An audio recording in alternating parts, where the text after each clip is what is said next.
Breaking news this noon. As expected, President Donald Trump has placed the Washington, D.C. Police Department under federal control. The unprecedented move allows him to deploy the National Guard to remove homeless people from the city. Amy Kiley reports the move is being met with objections. If the priority is to show force in an American city, we know he can do that here, but it won't be because there's a spike in crime. President Donald Trump says he's unveiling a plan for Washington, D.C. today. It follows his threats to assert more federal control over the nation's capital.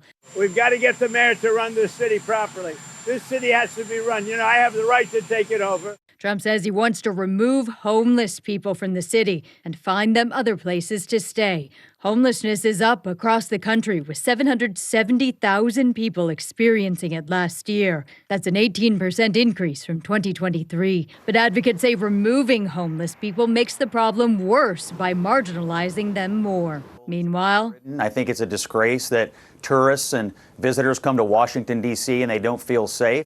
Trump says he wants to reduce crime in Washington. A source says he's sending FBI agents on patrol with local officers. He can take over the district police force in certain emergencies, though it's unclear if he'll try that. He also controls its National Guard. Records show crime in D.C. is down sharply year over year, but a former DOJ staffer was assaulted there recently.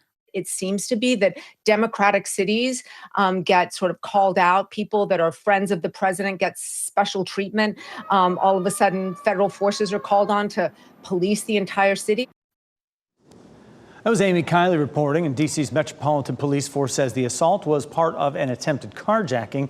It says law enforcement intervened and thwarted that attempt, and 2 teen suspects have been arrested.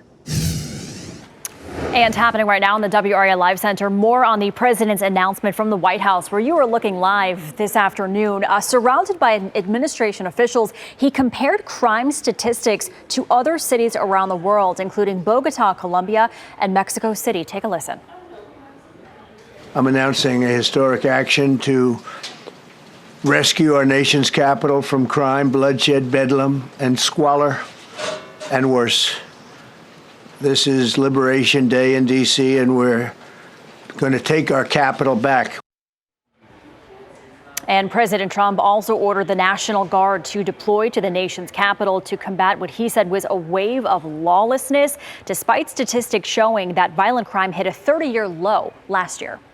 Hey there. Well, President Trump did declare a public safety emergency in Washington, D.C., here in the nation's capital. And this builds on something that he's been talking about all summer long, hinting at the idea of a potential takeover of the district and federalizing it. And one of the first steps that the president announced today is that he is going to be federalizing the Metropolitan Police Department, at least temporarily. He gave notice to Congress, and he also said that this is something that it's possible could last for a little while longer, though he would need a joint resolution and congressional approval after 30 days if this operation takes that long. It's unclear how long this will take, and the president did not offer many details on the specifics, but he also said he's calling in the National Guard, something like 800 or so troops, to help with this effort. And we already saw several hundred federal agents that were authorized to help this weekend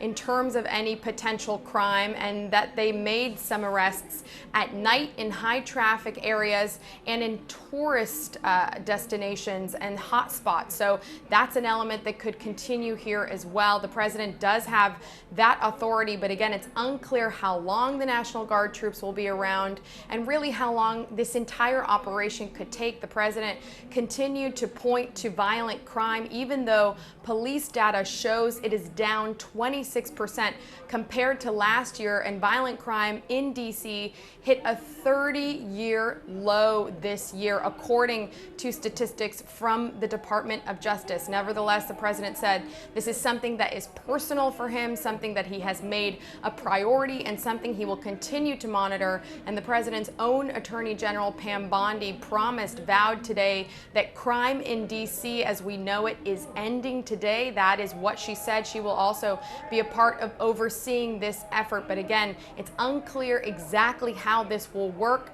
and how long this will take. Monica Alba, NBC News, Washington.